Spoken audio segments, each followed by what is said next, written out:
نحمده ونصلي ونسلم على رسوله الكريم اما بعد قد قال الله تبارك وتعالى في كلامه المجيد والفرقان الحميد اعوذ بالله من الشيطان الرجيم بسم الله الرحمن الرحيم صدق اللہ العظیم۔ اس سے پہلے ہمارے سامنے قرآن مجید کی ایک آیت اعوذ باللہ من الشیطان الرجیم کی تفسیر آ گئی۔ اس مجلس کے اندر انشاءاللہ ہم آپ کے سامنے بسم اللہ الرحمن الرحیم کی تفسیر جانیں گے۔ بسم اللہ الرحمن الرحیم سے قرآن کریم شروع ہوتا ہے۔ ہم نے دیکھا ہے کہ قرآن کریم کے اندر سب سے پہلی جو آیت لکھی ہوئی ہوتی ہے وہ بسم اللہ الرحمن الرحیم ہے۔ بسم اللہ الرحمن الرحیم سے شروع ہوتا ہے قرآن، تو اس کا ترجمہ اور اس کی تفصیل ہم آپ کے سامنے رکھتے ہیں۔ بسم اللہ الرحمن الرحیم کا ترجمہ یہ ہے: اللہ کے نام سے شروع کرتا ہوں جو بے حد مہربان نہایت رحم کرنے والا ہے۔ یہ اس کا ترجمہ عام طور پر کیا جاتا ہے۔ اس کا لفظ بلفظ ترجمہ کریں گے: بسمی نام سے، اللہ اللہ کے، الرحمن جو بے حد مہربان ہے، الرحیم جو نہایت رحم کرنے والا ہے۔ اس لیے ہم ترجمہ کرتے ہیں اس اللہ کے نام سے میں پڑھنا، اس اللہ کے نام سے قرآن کی تلاوت میں شروع کرتا ہوں جو نہایت رحم کرنے والا بے حد مہربان ہے۔ اس کی تفصیل کے اندر آتے ہیں تو اللہ کے نبی صلی اللہ علیہ وسلم کی حدیث ہے: کل امر ذی بال لم یبدأ بسم اللہ فہو اقطع۔ ہر وہ کام جو اللہ کے نام سے شروع نہ کیا جاوے وہ ناقص اور ادھورا رہتا ہے۔ اسی لیے قرآن کریم کی ابتدا بھی اللہ رب العزت نے بسم اللہ الرحمن الرحیم کے ذریعے کی، تاکہ جو کوئی کام اللہ کے نام سے شروع کیا جاتا ہے اللہ رب العزت اس کے اندر برکت عطا فرماتے ہیں۔ اور قرآن کریم کی تلاوت یہ دنیا کا سب سے بہترین کام ہے۔ اسی لیے اللہ رب العزت نے اپنے کلام کا آغاز نبی کی حدیث کے مطابق بسم اللہ الرحمن الرحیم سے کیا۔ اس کے بعد اللہ، اس کی تفصیل گزشتہ آ گئی تھی کہ اللہ یہ اللہ رب العزت کا ذاتی نام ہے، یعنی اللہ کا جو ذاتی نام ہے وہ اللہ ہے۔ اس کے علاوہ رحمان، رحیم، قدوس، سلام یہ اللہ کی صفاتی نام ہے۔ تو اللہ یہ اللہ رب العزت کا ذاتی نام ہے۔ اللہ وہ وحدت الوجود ہے جو ازل سے لے کر ابد تک رہے گا اور جس کے پاس پوری طاقت ہے، قادر مطلق ہے۔ اس کی تفصیل انشاءاللہ آگے آئی۔ اس کے بعد ٹکڑا ہے الرحمن اور اس کے بعد ہے الرحیم۔ اس کا ترجمہ ہم کرتے ہیں الرحمن کا بے حد مہربان اور الرحیم نہایت رحم کرنے والا۔ یہ معنی کے اعتبار سے ہم کو لگتا ہے کہ ملتا جلتا ہے، لیکن الرحمن اور الرحیم کے اندر زمین اور آسمان کا فرق ہے۔ مثال کے طور پر ہم سمجھے الرحمن کہتے ہیں رحم کرنے والا۔ ایگزامپل کے طور پر ایک کنواں ہے جو پانی سے بھرا ہوا ہے، تو جو بھرا ہوا ہوتا ہے اس کو کہتے ہیں رحمان۔ عربی کے اندر جو بھی چیز رحمان کے وزن پر، فعلان کے وزن پر آئے گی اس کا مطلب ہے اگر رحمان ہے تو رحم سے بھرا ہوا۔ اسی طرح نعمان ہے نعمتوں سے بھرا ہوا۔ تو جو بھی عربی کے اندر رحمان، فعلان، نعمان اس کے وزن پر آئے گا اس کا مطلب ہے بھری ہوئی چیز۔ اب کسی کے ذہن کے اندر آ سکتا ہے کہ اللہ کی رحمت بھری ہے، لیکن اس کی ایک حد ہوگی، بعد میں جا کر وہ ختم ہو سکتی ہے۔ رحیم کا لفظ ہم کو بتا رہا ہے کہ اللہ کی رحمت ایسی ہے جو کنٹینیو انسانوں پر جاری ہے، کبھی ختم نہیں ہوگی۔ رحیم کا مطلب ہے ما دل علی صفت ثابتۃ، جو کنٹینیو جاری ہو، کبھی بھی ختم نہ ہو۔ رحیم سے ہم کو معلوم پڑتا ہے کہ اللہ رب العزت کی جو رحمت ہے انسانوں پر کنٹینیو برس رہی ہے، کبھی ختم نہیں ہوگی۔ لیکن رحمان اور رحیم کے اندر دوسرا فرق یہ ہے کہ جو رحمان ہے، اللہ کی جو رحمت تمام انسانوں پر ہے، اس کے متعلق ہم کہتے ہیں کہ اللہ رحمان ہے۔ اس لیے ہم دنیا میں دیکھتے ہیں اللہ رب العزت نے مسلمانوں کو بھی کان دیا اور کافروں کو بھی کان دیا۔ اللہ رب العزت نے کافروں کو بھی دولت دی، مسلمانوں کو بھی دولت دی، اس لیے کہ اللہ کی رحمت دنیا کے اندر وسیع ہے۔ لیکن جو رحیم ہے وہ رحمت کل قیامت کے دن صرف مسلمانوں کو ملے گی۔ وَكَانَ بِالْمُؤْمِنِينَ رَحِيمًا، قرآن کی آیت کہتی ہے اللہ رب العزت مومنین کے ساتھ کل قیامت کے دن رحم کرنے والا ہوگا۔ اس کا مطلب یہ ہے کل قیامت کے دن اللہ رب العزت کافروں پر رحم نہیں کرے گا، بلکہ ان کے متعلق فیصلہ ہوگا، فرشتوں کو کہا جائے گا خذوہ فغلوا، ان کو جہنم کے اندر ڈال دیا جائے گا۔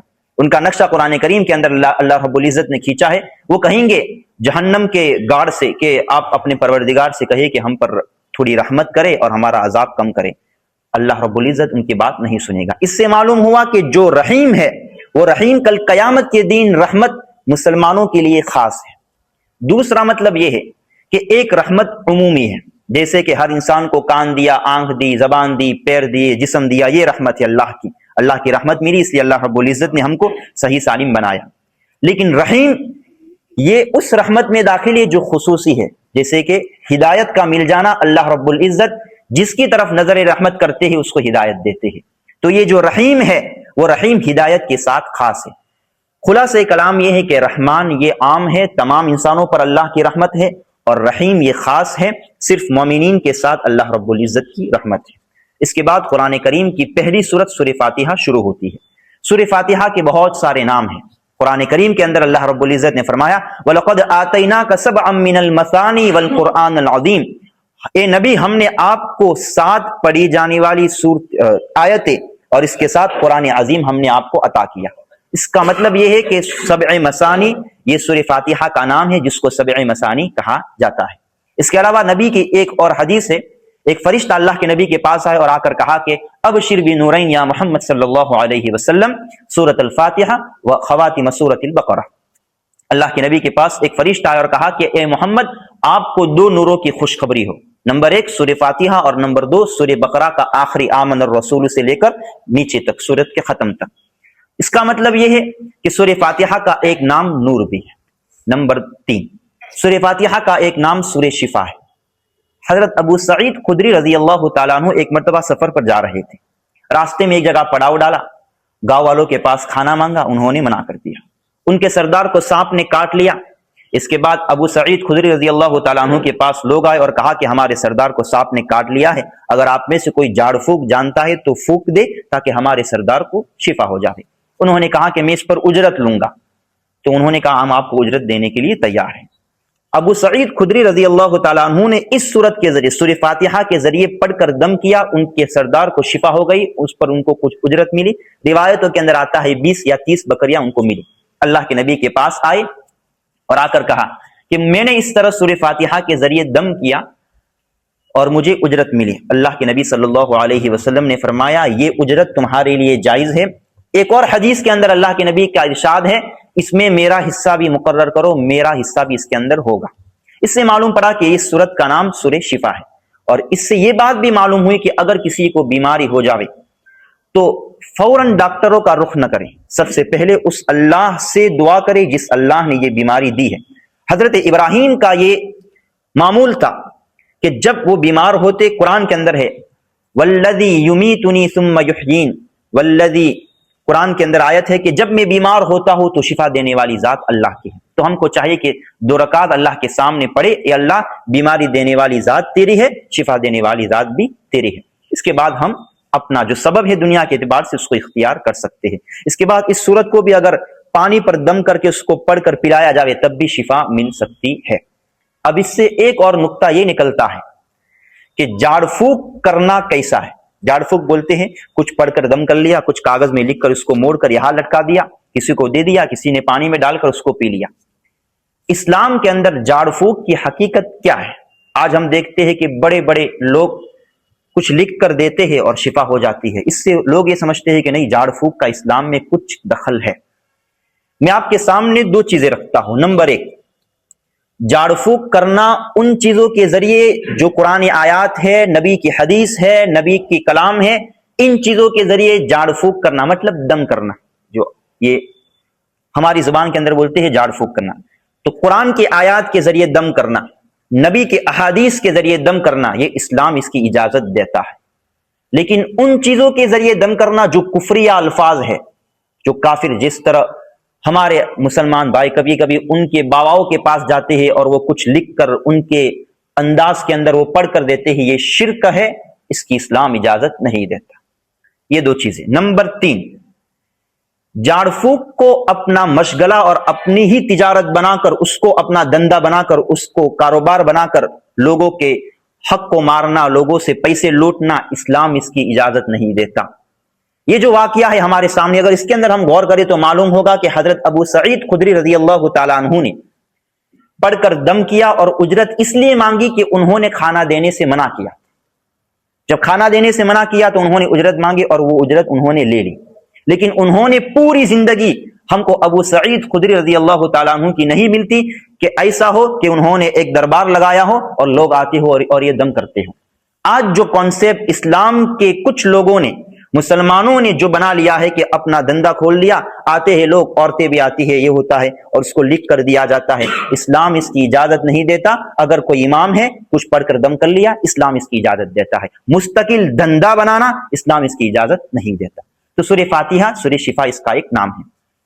اس کے بعد سورہ فاتحہ جہاں سے شروع ہوتی ہے الحمدللہ رب العالمین، اس کا ترجمہ ہے تمام تعریفیں اس اللہ کے لیے ہے جو تمام جہانوں کا پالن ہار ہے۔ ہمیں یہ لگتا ہے کہ یہ ایک دنیا ہے، ہمارے سامنے جو دنیا ہے بس ایک دنیا ہے، نہیں، اس کے علاوہ اور بھی عالم ہے۔ جس طرح کہ ابھی ٹیکنالوجی اتنی بڑی کہ لوگ آسمان اور گیلیکسی کے اندر جا کر انہوں نے کہا کہ منگل پر بھی انسان رہ سکتا ہے، تو معلوم پڑا کہ ایک اور دنیا آسمان کے اوپر بھی بسائی جا سکتی ہے۔ دوسری دنیا ہے سمندر کے اندر، مچھلیاں ہے اور بھی ہے۔ تو ایک ہی دنیا نہیں ہے، اس کے علاوہ اور بہت سارے عالم ہیں جس کا اللہ رب العزت نے اپنے کلام کے اندر تذکرہ کیا ہے۔ اس کا الگ الگ کر کے ترجمہ کریں گے، الحمد تمام تعریفیں، للہ اس اللہ کے لیے، ربی جو پروردگار ہے، العالمین عالمین کا، ملا کر ترجمہ کریں گے تمام تعریفیں اس اللہ کے لیے ہے جو تمام جہانوں کا پالن ہار ہے۔ الحمد کہتے ہیں وہ تعریف جو کسی زندہ انسان کی جاوے۔ اگر کوئی مر گیا ہے اس کے بارے میں ہم نعت پڑھ رہے ہیں، اس کے بارے میں ہم تعریفیں کر رہے ہیں، اس کو حمد نہیں کہتے، اس کو نعت کہتے ہیں، اس لیے بولتے نعت نبی۔ جو زندہ ہے اس کے لیے حمد کا لفظ استعمال کیا جائے گا، اور حمد اللہ رب العزت کے لیے استعمال ہوا، اس سے معلوم پڑا کہ اللہ کی ذات زندہ ہے جس کو کبھی موت نہیں آئی۔ اس کے بعد دوسرا لفظ اللہ، اس کی وضاحت آ گئی۔ تیسرا لفظ ہے رب۔ رب عربی کے اندر کہا جاتا ہے سحاب الابیض، وہ بادل جس کے اندر پانی بھرا ہوا ہو اور وہ بادل برسے اور زمین کو نشو و نما دے۔ تو رب بھی اس ہستی کو کہتے ہیں جس کی رحمتوں کے بدولت دنیا کے اندر بستیاں اور لوگ رحمتیں پاتے ہیں اور نشو و نما پاتے ہیں، اور وہ بڑھتے ہیں، جوان ہوتے ہیں، بوڑھے ہوتے ہیں۔ رب بھی اسی کو کہا جاتا ہے۔ رب کی ایک دوسری تعریف یہ ہے کہ رب اس ذات کو کہتے ہیں جو جس وقت جتنی جہاں جیسی ضرورت ہوتی ہے اس کے مطابق چیز کو دینے والے کو رب کہتے ہیں۔ اسی لیے عربی کے اندر ماں باپ کو کبھی کبھی مربی کہا جاتا ہے، کیونکہ ماں باپ بھی بچے کی حالت کو دیکھ کر، بچہ روتا ہے، ماں باپ کے دل میں آتا ہے اس کو دودھ کی ضرورت ہے، بچہ ضد کرتا ہے، ماں باپ کے دل میں آتا ہے کہ اس کو یہ چیز کی ضرورت ہے، اس لیے ماں باپ کو بھی مربی کہا جاتا ہے۔ تو رب کہتے ہیں انسان کو جس وقت جتنی جس چیز کی جیسی ضرورت پڑتی ہے اس کے مطابق چیزوں کو مہیا کرنے والے کو رب کہتے ہیں۔ دنیا کے اندر ہم دیکھتے نہیں اللہ ہم کو تو کچھ نہیں دے رہا، حالانکہ رب تو اس کو کہتے ہیں جو دینے والا ہے۔ نہیں، جو ضرورت ہے انسان کی، جسے اللہ قرآن میں فرماتا یخلقکم فی بطون امہاتکم فی ظلمات ثلاث، اللہ تم کو تمہارے ماؤں کے پیٹ میں تین تین اندھیریوں میں پالتا ہے۔ اس وقت انسان کو معلوم پڑے گا کہ اللہ پالنے والا ہے۔ دنیا کا بڑا سا بڑا ڈاکٹر بھی اس تین اندھیریوں کے اندر اس کو معلوم نہیں کہ اس کی ہلچل کیا ہو رہی ہے۔ اتنا معلوم ہوتا ہے کہ بچہ ہے، اس میں گھومتا ہے، کیا ایکٹیویٹی ہو رہی ہے، لیکن اس کو کھانا پہنچانا، اس کے ساتھ کیا ضروریات ہیں، وہ تمام اللہ رب العزت کرتا ہے۔ سب سے پہلے اندھیرا پیٹ کا اندھیرا، نمبر 2 رحم کا اندھیرا، اور نمبر 3 اس جلی کا اندھیرا جو بچے پر ہوتی ہے۔ جب بچہ پیدا ہوتا ہے ایک چمڑی کا ایک ایسا گول نما دائرہ ہوتا ہے جس کو جلی کہا جاتا ہے۔ تو اللہ فرماتے ہیں یخلقکم فی بطون امہاتکم فی ظلمات ثلاث، اللہ وہ ذات ہے جو ماں کے پیٹ کے اندر تین اندھیریوں کے اندر انسان کو پالتا ہے۔ یہی تین اندھیریاں حضرت یونس علیہ السلام کو جب سمندر کے اندر مچھلی نے نگل لیا تو سب سے پہلے مچھلی کا پیٹ کا اندھیرا، نمبر 2 سمندر کا اندھیرا، نمبر 3 رات کی تاریکی کا اندھیرا۔ اس اندھیری کے اندر حضرت یونس علیہ السلام نے اللہ کو پکارا، لا الہ الا انت سبحانک انی کنت من الظالمین۔ اللہ نے اس دعا کو سن کر حضرت یونس علیہ السلام کو مچھلی کے پیٹ سے رہائی دی۔ اس سے معلوم پڑا کہ اگر انسان دنیا کی پریشانیوں کے اندر گھس گیا ہے، دنیا کی پریشانیاں اس پر اتنی ہیں کہ کہیں سے نکلنے کا راستہ نہیں ہے، وہ اپنے رب کو پکارے گا تو اللہ رب العزت اس کے نکلنے کے راستے ہموار کریں گے۔ اس کے بعد العالمین، عالمین کہتے ہیں کل ما سوی اللہ، اللہ کے علاوہ دنیا کے اندر جتنی بھی چیز ہے اس کو عالم کہا جاتا ہے۔ رب کے اندر دوسری ایک چیز ہے کہ رب اس ذات کو کہتے ہیں جس کے اندر 3 کوالٹیز ہوں۔ نمبر 1 خالق کل شیء، نمبر 2 مالک لکل شیء، نمبر 3 المدبر لکل شیء۔ اس کو ہم سمجھیں گے۔ سب سے پہلے رب وہ ہے جو ہر چیز کا پیدا کرنے والا ہے، ہر چیز کا پیدا کرنے والا ہے۔ نمبر 2 ہر چیز کا وہ مالک ہے۔ دنیا کے اندر ہم کو نظر آ رہا ہے کہ اس گھر کا وہ آدمی مالک ہے، وہ ٹیمپرری ہے، مر جائے گا، اس کا بیٹا آئے گا، اس کے مر جانے کے بعد جب دنیا ختم ہوگی تب اللہ رب العزت قرآن کریم کے اندر فرماتے ہیں ہم جب قیامت کے نقارے کو بجائیں گے اس وقت ہم اعلان کریں گے لمن الملک اليوم، اس وقت اللہ کہے گا، خود سوال کرے گا اور خود کہے گا للہ الواحد القہار۔ اس وقت کی بادشاہت، اس وقت کی انسان کی ملکیت اصل ہے۔ دنیا کے اندر ٹیمپرری 60-70 سال کے لیے باپ ہے، اس کے بعد بیٹا، اس کے بعد پوتا، یہ تو ٹیمپرری ہے، اس کے بعد پھر کیا؟ تو اصل مالک اللہ رب العزت ہے۔ تو مالک لکل شیء، اور نمبر 3 المدبر لکل شیء، ہر چیز کی تدبیر کرنے والے کو بھی رب کہا جاتا ہے۔ ہم دیکھتے ہیں راستے میں چلتے ہیں اور اچانک کال آتا ہے کہ فلاں انسان ابھی زندہ تھا، وہ مر گیا۔ ہم دیکھتے ہیں راستے میں چلتے ہیں، سامنے سے کار آتی ہے اور ہم کو بچا کر اس سائڈ میں سے نکل جاتی ہے، ہم کہتے ہیں اچھا ہوا کہ ہم بچ گئے۔ نہیں، اللہ نے تدبیر کی، اسی لیے بچ گئے۔ اللہ نے آپ کے موت کا وقت مقرر کر دیا ہے، جب آئے گا اذا جاء اجلهم فلا يستأخرون ساعة ولا يستقدمون، ایک گھڑی نہ آگے ہوگی اور ایک نہ گھڑی پیچھے ہوگی، اس وقت اللہ رب العزت انسان کو موت دے گا۔ تو جس کے اندر 3 کوالٹیز ہو اس کو رب کہا جاتا ہے۔ نمبر 1 خالق کل شیء، ہر چیز کو پیدا کرنے والا۔ نمبر 2 مالک لکل شیء، ہر چیز کا مالک، اور نمبر 3 المدبر لکل شیء، ہر چیز کی تدبیر کرنے والا۔ ہم یہ سمجھ رہے ہوتے ہیں کہ دنیا کے اندر میرے ساتھ برا ہو رہا ہے، کبھی کبھی ہم کو لگتا ہے کہ اللہ رب العزت ہماری دعاؤں کو قبول نہیں کرتا، حالانکہ لوگ کہتے ہیں کہ اللہ رب العزت ماؤں سے زیادہ پیار کرنے والا ہے۔ تو پھر ماں تو بیٹے کی بات سن کر اس کو کھانا دیتی ہے، بیٹے کی بات سن کر باپ اس کے لیے اچھے اچھے ٹوائز لا کے رکھتا ہے۔ تو باپ تو ہر وقت ہر چیز بیٹے کی مانتا ہے، لیکن جب ہم اللہ سے دعا کرتے ہیں اللہ میرے یہ پریشانیاں ہیں دور، اللہ رب العزت نہیں کرتا۔ تو لوگوں کو یہ شکایت رہتی ہے کہ ہم یہ سمجھتے ہیں کہ اللہ ماؤں سے زیادہ پیار کرنے والا ہے، ماں تو سنتی ہے لیکن اللہ ہماری دعاؤں کو قبول کیوں نہیں کرتا؟ یہ جو ہم نے اپنے ذہن کے اندر یہ بات بٹھا لی ہے کہ اللہ رب العزت ہماری ہر دعا کو قبول کرے، یہ ہرگز نہیں۔ دعاؤں کی قبولیت کی 3 علامتیں ہیں، اور اس کے علاوہ ماں ہر بات کو نہیں مانتی۔ اگر بچہ ماں سے چاقو مانگے تو ماں نہیں دیتی کیونکہ اس کو نقصان دے گا۔ اسی طرح اللہ سے ہم جو دعائیں مانگ رہے ہیں، ہو سکتا ہے کہ اگر اللہ نے ہم کو فوراً وہ چیز دے دی، ہم اللہ کو بھول جاوے، 1 مہینے کے لیے مسجد سے نکل جاوے، پھر جب تکلیف ہو پھر مسجد میں آ جاوے۔ تو اللہ ہماری حالت کو جانتا ہے، اسی کو اللہ رب العزت نے قرآن کریم کے اندر کفار کی حالت کو بیان کیا، وَإِذَا مَسَّ الْإِنسَانَ ضُرٌّ دَعَانَا لِجَنبِهِ أَوْ قَائِدًا أَوْ قَائِمًا، کہ جب ان کو کوئی تکلیف پڑتی ہے، چاہے بیٹھے ہو، سوئے ہو، کھڑے ہو، تو پھر یہ اللہ کو پکارتی۔ دوسری جگہ اللہ نے بیان فرمایا جب یہ سمندر میں جاتے ہیں اور کشتی میں بیٹھے ہوئے ہوتے ہیں اور کشتی بھور میں پھنس جاتی ہے، اس وقت ان کو اللہ کے علاوہ کوئی بچانے والا نہیں دکھتا، تو پھر قرآن نے اس کا نقشہ کھینچا ہے دعوا اللہ مخلصین لہ الدین، اللہ کو پکارتے اور کہتے اللہ تو ہی بچانے والا ہے، مخلصین یعنی خالص اللہ کو پکارتے ہیں۔ اور لیکن فلما نجاہم الی البر اذا هم یشرکون، جب اللہ ان کو سمندر کے کنارے لاتا ہے تو کہتے ہیں نہیں نہیں نہیں، ہم تو ان بتوں کے سامنے سجدہ کریں گے۔ یہ حالت ہے۔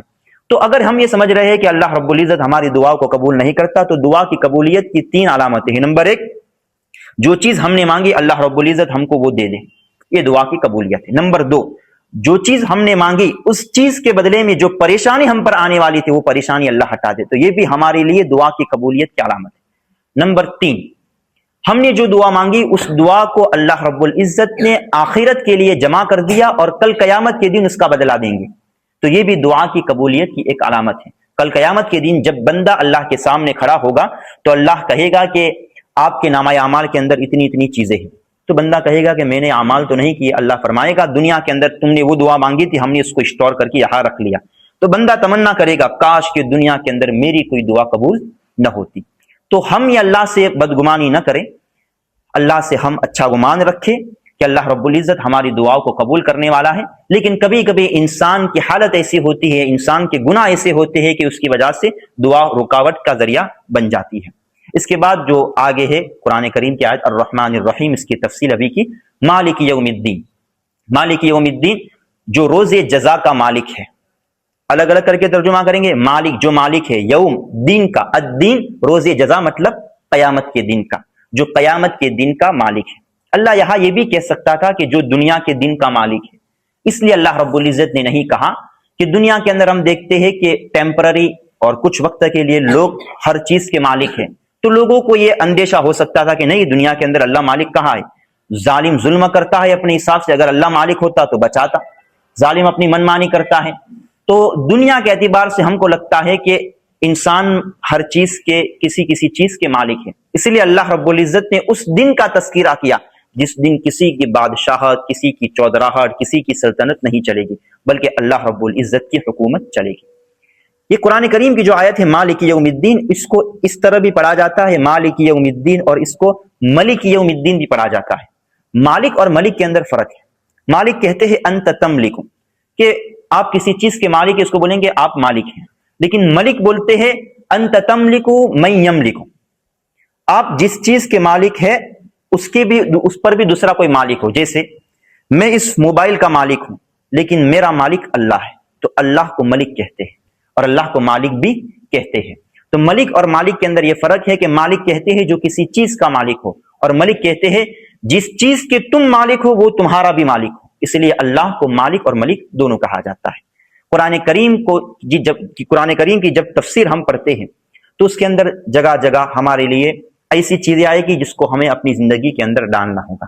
اس لیے اس نیت سے بیٹھے کہ اگر اس کے اندر میری زندگی کے اندر عمل کرنے والی کوئی چیز ہوگی، اس پر میں عمل کی نیت سے بیٹھوں گا۔ اس کے بعد قرآن کریم کی یہ خصوصیت ہے کہ قرآن کریم جس جگہ، جس واسطے سے، جس شہر میں، جس کے دل پر اترا، اللہ نے ان کی حالت کو بدل دیا۔ اس لیے اگر ہم قرآن کریم کو اس طرح لیں گے، ہمارا حال یہ ہے کہ ہم قرآن کو اس طرح پڑھتے نہیں جس طرح قرآن کریم نازل ہوا، اس طرح قرآن کریم کو پڑھیں گے جس طرح قرآن کریم نازل ہوا، تو یہ قرآن ہم کو فائدہ دے گا۔ ہم قرآن کے اندر جگہ جگہ پڑھتے ہیں ہدی للناس ہدی للمتقین، قرآن تمام انسانوں کے لیے ہدایت ہے، لیکن دیکھتے ہیں کہ پوری دنیا کے اندر مسلمانوں کی جو آبادی ہے وہ دوسرے نمبر پر آتی ہے۔ نمبر 1 کرسچن، سب سے زیادہ دنیا کے اندر ان کی تعداد ہے، مسلمانوں کی تعداد کم کیوں ہے؟ اس کا حل بھی ہمیں قرآن بتاتا ہے۔ اگر قرآن کو اس نیت سے پڑھیں گے، قرآن کی ایک آیت ہے وَأَنْتُمُ الْأَعْلَوْنَ إِن كُنتُم مُؤْمِنِينَ، بہت ساری قرآن کی آیت ہے، اگر اس کو ہم اپنی زندگی پر لاوے تو معلوم پڑے گا کہ قرآن کچھ اور کہہ رہا ہے، مسلمان کچھ اور کر رہا ہے۔ قرآن کہتا ہے یا ایھا الذین آمنوا لم تقولون ما لا تفعلون، اے ایمان والو وہ بات کہتے کیوں ہو جو تم کرتے نہیں۔ آج میری حالت کیا ہے؟ میں کسی سے وعدہ کرتا ہوں اور وعدہ پورا نہیں کرتا ہوں، قرآن کی آیت کی خلاف ورزی کی۔ اب قرآن کا جو وعدہ ہے کہ تم کو بادشاہ بنائے گا، وہ وعدہ ہم کو نہیں ملتا۔ ہمارا وقت ختم ہوا، تو ہم قرآن کریم کو اس طرح پڑھے کہ قرآن کریم ہم پر، اللہ ہم سے کہہ رہا ہے۔ ایسا نہیں کہ منافق تو منافق کی بات، ایسا نہیں کہ کفار کی بات آئی، کفار سے اللہ کہہ رہا ہے میں تو مومن ہوں، نہیں، اپنے آپ کو اس میں ٹٹولے۔ اللہ رب العزت سے دعا ہے کہ اللہ رب العزت ہم تمام کو قرآن کریم کی جو تفسیر ہمارے سامنے آئے گی، اگر احکام آئے اس پر اللہ رب العزت ہمیں عمل کی توفیق عطا فرمائے۔ اللہ رب العزت ہمیں قرآن کریم کو صحیح طور پر سمجھ عطا کر کے اللہ رب العزت ہمیں اس پر عمل پیرا ہونے کی توفیق عطا فرمائے۔ آمین۔ وآخر دعوانا الحمد للہ رب العالمین۔